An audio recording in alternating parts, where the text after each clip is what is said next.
Hi friends, ഇന്ന് ഉച്ചയൂണിന് ഒരു മുട്ട കൊണ്ടൊരു തോരൻ കറി വയ്ക്കാമെന്ന് കരുതി അതിനുള്ള പണിയിലാണ് കേട്ടോ.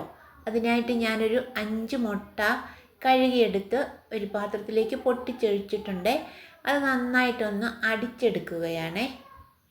അത് നന്നായിട്ട് അടിച്ച് പതപ്പിച്ചെടുത്തതിന് ശേഷം ഒരു പാത്രം അടുപ്പിൽ വെച്ച് എണ്ണ ഒഴിച്ച് ചൂടായിട്ടുണ്ട്.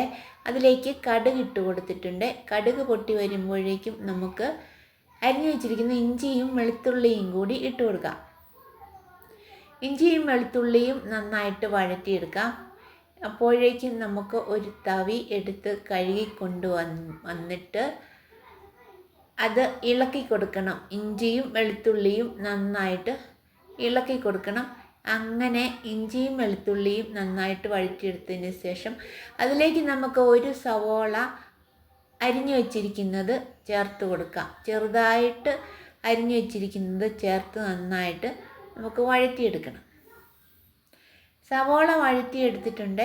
അതിലേക്ക് അരിഞ്ഞു വച്ചിരിക്കുന്ന പച്ചമുളകും ഒരു തക്കാളിക്കയും കൂടി ഇട്ട് കൊടുക്കാം.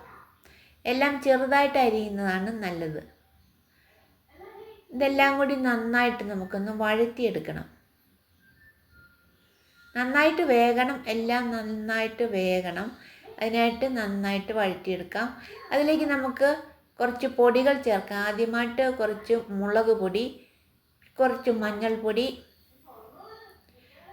കുറച്ച് കുരുമുളക് പൊടി, കുറച്ച് മസാലപ്പൊടി, ചിക്കൻ മസാലയാണ് ചേർത്ത് കേട്ടോ. ഇത്രയും കൂടി ചേർത്ത് നന്നായിട്ട് വഴറ്റിയെടുക്കാം. എല്ലാം കൂടി പൊടികളുടെ പച്ചമണം മാറുന്നത് വരെ നന്നായിട്ട് വഴറ്റിയെടുക്കാം. അതിലേക്ക് നമുക്ക് ആവശ്യത്തിനുള്ള ഉപ്പ് കൂടി ചേർക്കാം.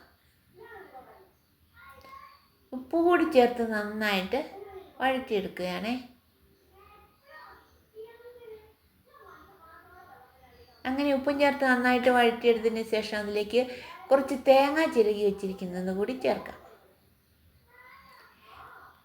തേങ്ങ കട്ട പിടിച്ചിട്ട് ഫ്രീസറിൽ വെച്ചിരുന്ന തേങ്ങയാണ് കേട്ടോ. ചുരണ്ടിയെടുത്ത് ഫ്രീസറിൽ വെച്ചിരിക്കുകയായിരുന്നു, അതുകൊണ്ട് കട്ട പിടിച്ചിരിക്കുകയാണ്. ചൂടാകുമ്പോൾ റെഡി ആയിക്കോളും. അങ്ങനെ ഇതെല്ലാം കൂടി നന്നായിട്ടൊന്ന് വഴറ്റിയെടുക്കണം കേട്ടോ. എല്ലാം നന്നായിട്ട് വെന്ത് വരണേ. എല്ലാം നന്നായിട്ട് വഴറ്റിയെടുത്തതിന് ശേഷം നന്നായിട്ട് വഴറ്റിയെടുക്കണം. കുറേ നേരം ഇളക്കണം കേട്ടോ. അന്നേരം നന്നായിട്ട് വെന്ത് വരികയുള്ളൂ. അതിലേക്ക് നമുക്ക് അടിച്ചു വെച്ചിരിക്കുന്ന മുട്ട കൂടി ഒഴിച്ചു കൊടുക്കാം. അടിച്ചു വെച്ചിരിക്കുന്ന മുട്ടയും കൂടി അങ്ങ് ഒഴിച്ച് നന്നായിട്ട് ഇളക്കണം. നന്നായിട്ട് ഇളക്കി തോർത്തിയെടുക്കണം. ഇനിയും തുടരെ കുറച്ച് സമയം ഇളക്കണം. അപ്പോഴേക്കും മുട്ടത്തോരൻ റെഡി ആവുകയുള്ളൂ. ചവിട്ടി പിടിക്കാതെ തീ കുറച്ചിട്ടതിന് ശേഷം നന്നായിട്ട് ഇളക്കി എടുത്താൽ മതി. നന്നായിട്ട് ഇളക്കണം കേട്ടോ. കൈയെടുക്കാതെ ഇളക്കണം, അല്ലെ കരിയാനുള്ള സാധ്യതയുണ്ട്. മുട്ട പൊട്ടിച്ചൊഴിച്ച് കഴിയുമ്പോഴേക്കും മുട്ടയെല്ലാം കൂടെ അങ്ങോട്ട് കുറുകി വരും. എല്ലാം തക്കാളിക്കും മുട്ടയെല്ലാം കൂടെ. അപ്പോൾ തുടരെ ഇളക്കിക്കൊണ്ടിരുന്നെങ്കിലേ അത് റെഡിയായി വരികയുള്ളൂ. അപ്പം നമ്മുടെ മുട്ടത്തോരൻ റെഡിയായി വന്നു കേട്ടോ. തുടരെ ഇളക്കി നല്ല തോരൻ കറിയായിട്ട് വന്നിട്ടുണ്ട്. അങ്ങനെ നമ്മുടെ മുട്ടത്തോരൻ റെഡിയായി. നല്ല രുചിയാണ് കേട്ടോ. അപ്പോൾ നോക്കാം. സൂപ്പർ.